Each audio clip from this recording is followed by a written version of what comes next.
السلام علیکم ورحمۃ اللہ وبرکاتہ۔ دوستو، ایک حافظ قرآن کی ایک سچی کہانی، ایک دم سچا واقعہ ہے۔ اگر آپ اس ویڈیو کو پورا سنیں گے، اس واقعے کو پورا سنیں گے تو آپ کی آنکھیں نم ہو جائیں گی۔ ایک لڑکا، ایک نوجوان حافظ قرآن بنتا ہے۔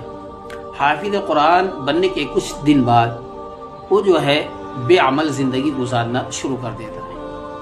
اب اس کے چہرے سے داڑھی صفا اور جسم سے پیجامہ کرتا دور، یعنی ایک عام انسان کی طرح وہ زندگی بسر کرنے لگا۔ اب اگر کوئی اسے دور سے بھی دیکھے گا، کوئی اجنبی آدمی دیکھے گا تو وہ یہ نہیں پہچان پائے گا کہ یہ نوجوان حافظ قرآن بھی ہوگا۔ لیکن جو جانتا تھا اس کو، جب اسے حافظ صاحب کہتے تھے تو شرم سے ڈوب جاتا تھا اور کہتا تھا سامنے والے کو کہ بھائی مجھے حافظ مت کہا کرے، حافظ جی مجھے مت کہا کرے، یعنی اپنے آپ میں اس کو شرم محسوس ہوتی ہے۔ تو کچھ دن، کافی دنوں تک اسی طرح بے عمل زندگی گزارتا رہا، نماز سے بھی دور رہا، چہرے پہ داڑھی نہیں، جسم پہ پاجامہ کرتا نہیں، ایک عام انسان کی طرح زندگی بسر کر رہا ہے۔ کسی دن مغرب کی نماز پڑھنے کے لیے کسی ایک مسجد میں گیا۔ وہاں کیا دیکھتا ہے کہ جماعت والوں کا بیان چل رہا ہے، تو یہ نماز پڑھنے کے بعد وہاں ان کے بیان میں شرکت کر لیتا ہے، بیان سننے لگتا ہے۔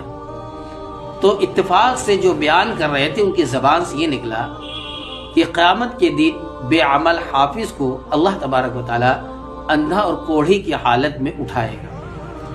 بس ان کی بات ان کی زبان سے نکلی اور اس حافظ قرآن کے دل میں اثر کر گئی۔ بیان سننے کے بعد یہ نوجوان جو حافظ قرآن تھا، یہ گھر آتا ہے اور بہت ٹینشن میں رہتا ہے کہ میں اپنی زندگی کو کیسے بدلوں، جیسے اس کے دل میں کوئی چبھ رہا، کچھ چبھ رہا، کھٹک مار رہا۔ تو یہ نوجوان عہد کر لیتا ہے کہ اب میں اپنی زندگی بدلوں۔ کچھ دن پیسے کماتا ہے، پیسے کمانے کے بعد یہ پیجامہ کرتے کے کپڑے خریدتا ہے، پھر جو اس کے پاس پینٹ شرٹ وغیرہ تھی اس کو قینچی سے کاٹ دیتا ہے۔ قینچی سے کاٹنے کے بعد اپنا پیجامہ کرتا سلا کر پھر سے حافظ قرآن کی طرح یہ زندگی گزارنا شروع کر دیتا ہے۔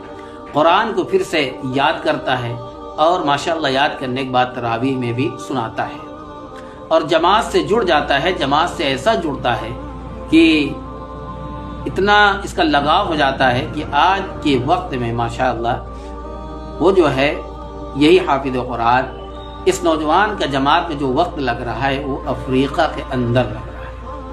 تو اللہ تبارک و تعالیٰ کب کس کی حالت کو بدل دے، کب کس کو ہدایت دے دے، یہ کسی کو پتہ نہیں، اس لیے کسی کو حقیر نہیں سمجھنا۔